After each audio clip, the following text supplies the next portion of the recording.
بسم اللہ الرحمن الرحیم۔ کل وضو کے 4 فرائض ذکر کیے ہیں۔ فرائض کا ذکر اس لیے پہلے کیا چونکہ فرائض کا درجہ بڑا ہے، اس لیے ان کا ذکر پہلے کر دیا کہ وضو میں 4 فرض ہیں جو ہر حال میں پورے کرنے ہیں۔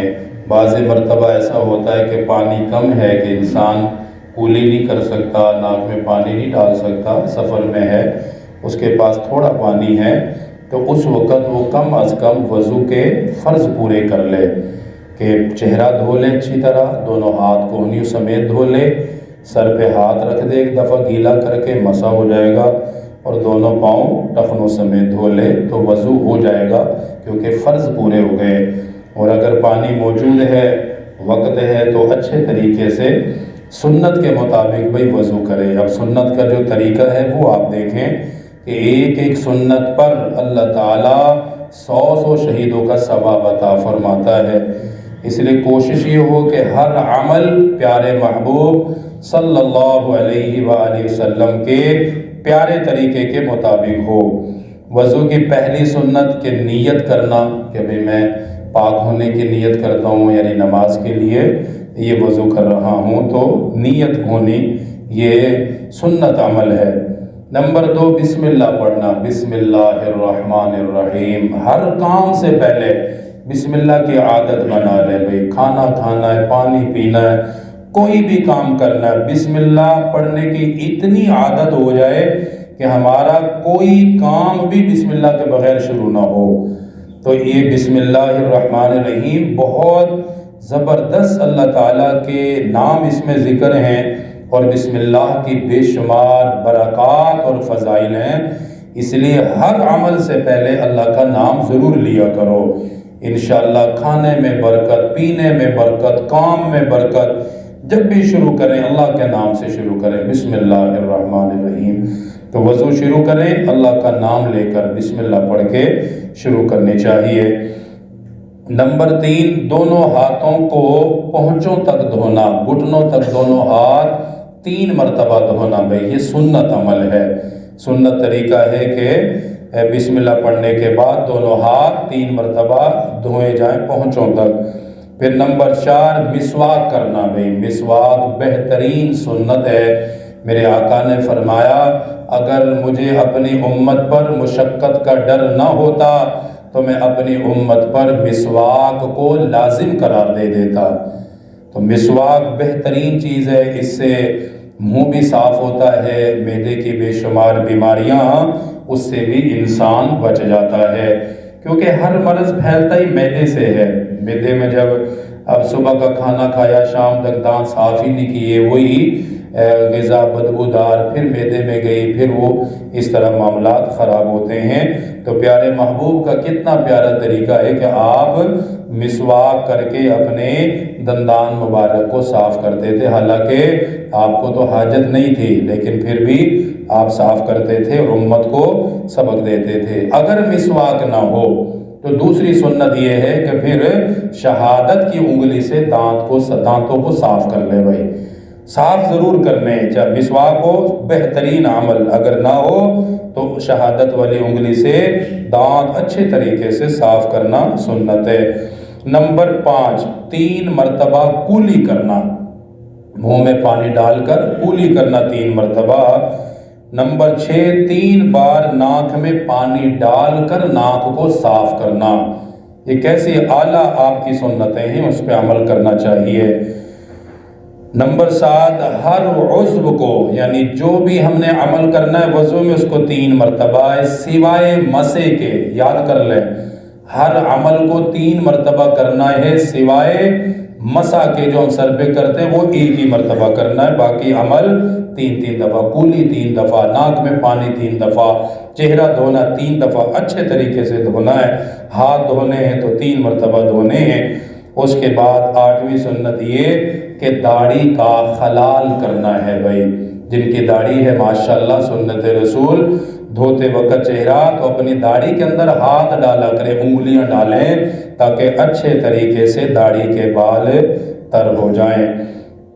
اس کے بعد اگلی سنت 9ویں یہ ہے کہ ہاتھ اور پیر ان دونوں کا بھی خلال کرنا ہے۔ ہاتھ جب دھوئیں تو ایک ہاتھ کی انگلیاں دوسرے ہاتھ کی انگلیوں میں ڈالیں تاکہ اچھے طریقے سے پانی اندر تک پہنچ جائے۔ جنہوں نے انگوٹھی پہنی ہوئی ہے تو وہ انگوٹھی کو ہلائیں بھائی، سمجھیں اس بات کو، انگوٹھی کو ہلائیں اس کی جگہ سے تاکہ اس کے اندر پانی اچھے طریقے سے چلا جائے۔ لوگ انگوٹھیاں پہنتے ہیں لیکن وضو میں اس کا خیال نہیں کرتے۔ بہتر تو یہ ہے کہ انگوٹھی اتار دی جائے وضو کے درمیان، اگر نہیں اتارتا تو اس کو ہلا لے اچھی طرح تاکہ اس کے نیچے بھی پانی چلا جائے۔ نمبر 10، ایک بار سارے سر کا مسح کرنا، یہ سنت ہے بھائی، پورے سر کا مسح ایک مرتبہ کرنا سنت عمل ہے یہ۔ اب سنت عمل مسح کی بہتر ہے جس کو آتا اچھی بات ہے، جس کو نہ آتا ہو وہ بعد میں پوچھ لے۔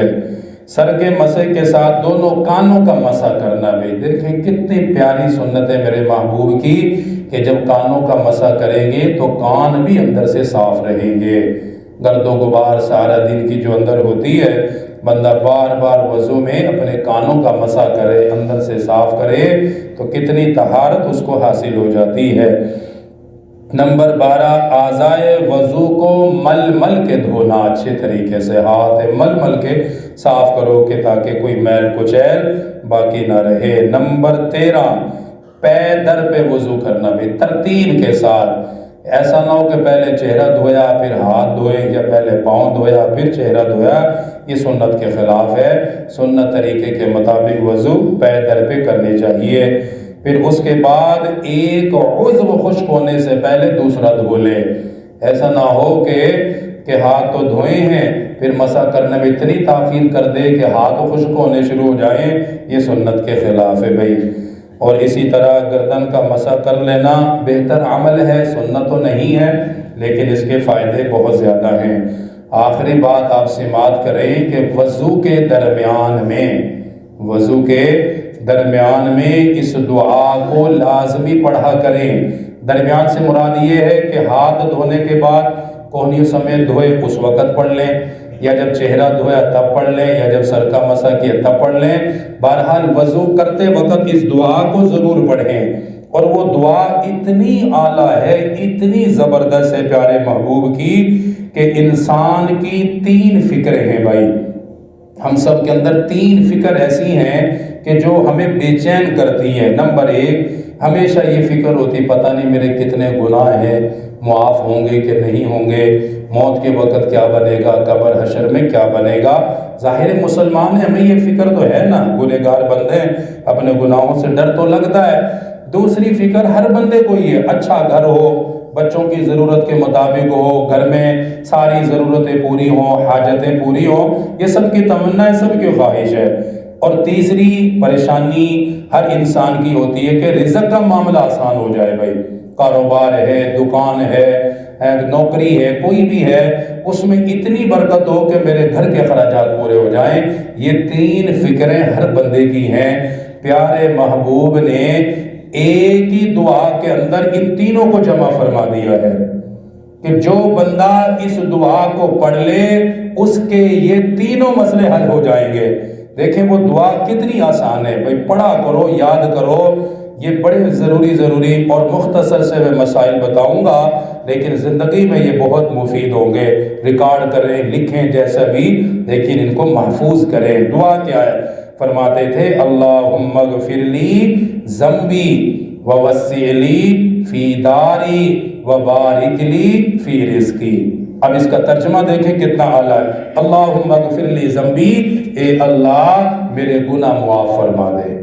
اب ہر وضو میں مسلمان پڑھے اللہ میرے گناہ معاف فرما، یا اللہ میرے گناہ معاف فرما۔ اگلی دعا ووسع لی فی داری، یا اللہ ہمارے گھر کو کشادہ فرما دے۔ انسان جہاں بھی اس کے لیے، دنیا میں ہے تو دنیا کے گھر کے لیے، یا اللہ جو جہاں میں رہ رہا ہوں اسے کشادہ فرما دے۔ پھر جب دنیا سے چلے گئے قبر، پھر ہمارا گھر قبر ہے، اس دعا کی برکت سے جب قبر ہمارا گھر بنے گا تو اللہ قبر کو بھی کشادہ فرمائے گا۔ پھر اس کے بعد اگلا ہمارا آخری گھر جنت ہے انشاءاللہ، اس کے لیے بھی یہ دعا ہے کہ یا اللہ اسے بھی میرے لیے کشادہ اور بڑا مجھے عطا فرما دے۔ تیسری وبارک لی فی رزقی، اے اللہ مجھے برکت والا رزق عطا فرما۔ تو اس لیے اس دعا کو یاد کرو بھائی، پڑھا کرو وضو کے درمیان میں اور جب وضو مکمل ہو جائے تو پھر میں نے کل بھی بتایا تھا اشہد ان لا الہ الا اللہ وحدہ لا شریک لہ واشہد ان محمدا عبدہ ورسولہ اللہم اجعلنی من التوابین وجعلنی من المتطہرین، کہ اے اللہ مجھے توبہ کرنے والوں میں شامل فرما اور ظاہری اور باطنی طور پر مجھے گناہوں سے پاک فرما دے۔ تو کتنی پیاری دعائیں ہیں، کوشش کریں کہ سنت پر عمل کریں، اللہ تعالی ہمیں دین حاصل کرنے کی توفیق عطا فرمائے۔ الحمدللہ رب العالمین والصلاة والسلام على سید الانبیاء والمرسلین ربنا آتنا فی الدنیا حسنہ وفی الآخرۃ حسنہ وقنا عذاب النار۔ یا اللہ اپنے محبوب کی سنتوں پر عمل کی توفیق عطا فرما۔ وصلی اللہ تعالی علی رسول خیر خلقہ محمد و آلہ وصحبہ۔